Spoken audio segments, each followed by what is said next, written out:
Hello and good day. This is May, and this is the week of May 9th, 10th, 11th. And I just want to keep you updated as a property manager. I'd like to keep my landlords updated and my fans on what's happening in the marketplace, not only in Denver, Colorado, but also across the country. Since we as landlords and investors, we always look for markets that are on the uptrend as far as growth and rental growth. So let's take a look at some of these articles. But first, I always like to show you my LinkedIn profile. If you would like to get a hold of me, please contact me through my LinkedIn profile. Here it is, CJ Wells, property manager. I am a realtor in Valesco Real Estate, and I manage and protect and care for your property investments as much as you do. Okay, let's look at this article. This is from about Monday, May the 10th. So let's talk about this article from Multi-Housing News, top 5 markets for occupancy growth. Let's take a look at these. So while nationwide occupancy rate was down 30 basis points year over year through February, these 5 metro areas we're going to look at saw upticks as much as 330 basis points. Now, that data is from Yardi Matrix Reports. So let's look. Here's a graph. Here's a chart of Alaska is number 1. Lafayette, Lake Charles, and Macon, Georgia, and Inland Empire, that's California, and Corpus Christi, Texas. So let's start from the bottom and work up. Corpus Christi, Texas, that has come a long way in recent years after ranking among the nation's top markets for occupancy loss in 2017. So the trend has changed there. While the metro's population rose almost 6% between 2010 census and July 2019, Corpus Christi witnessed a significant slowdown in demographic growth between 2015 and 2019. So that has changed. So we're on an upward trend. We always like to grab stuff when it's on the uptrend. We never know when it actually peaks, right? Just like stocks.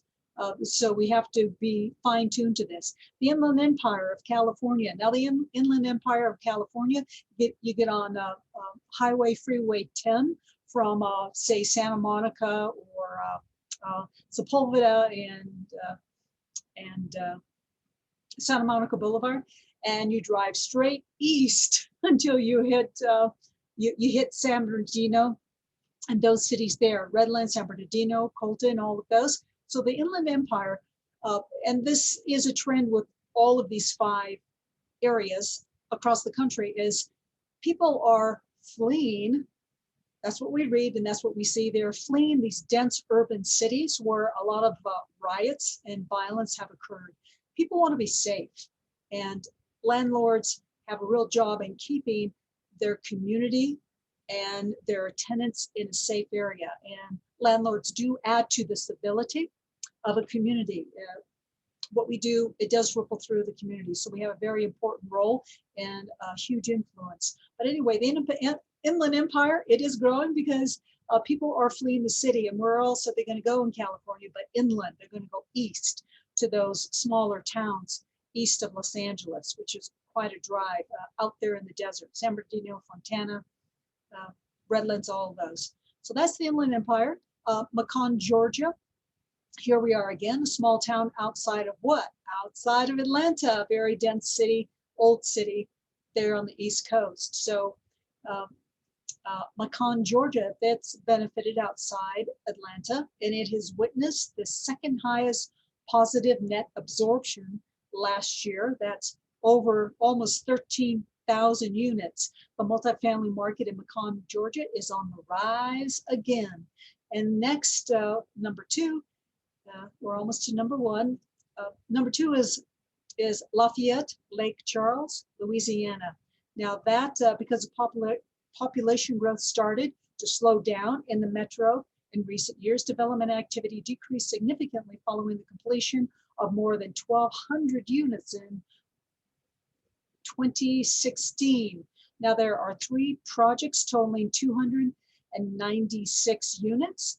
They were underway in the metro as of February, equal to 0.9% of inventory. So you can read more about that. So things are happening there in Lake Charles, Louisiana. And then the big winner here, the big growth is Anchorage, Alaska.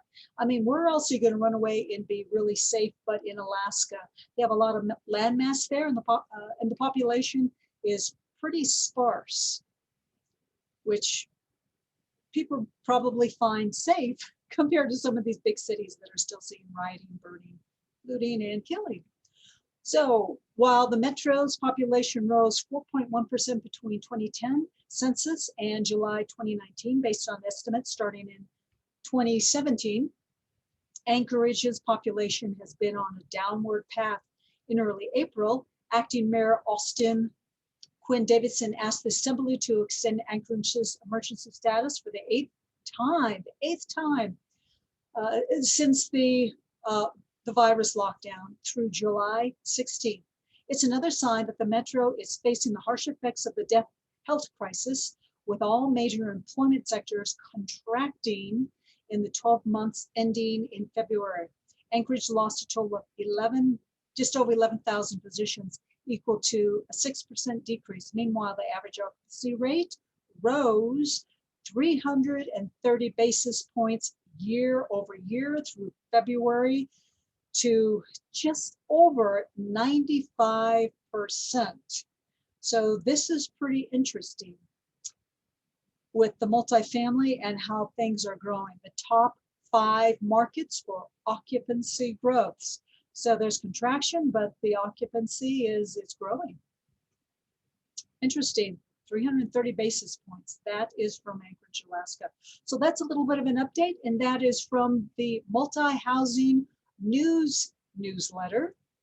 And I'll be keeping you guys updated as very interesting articles come across.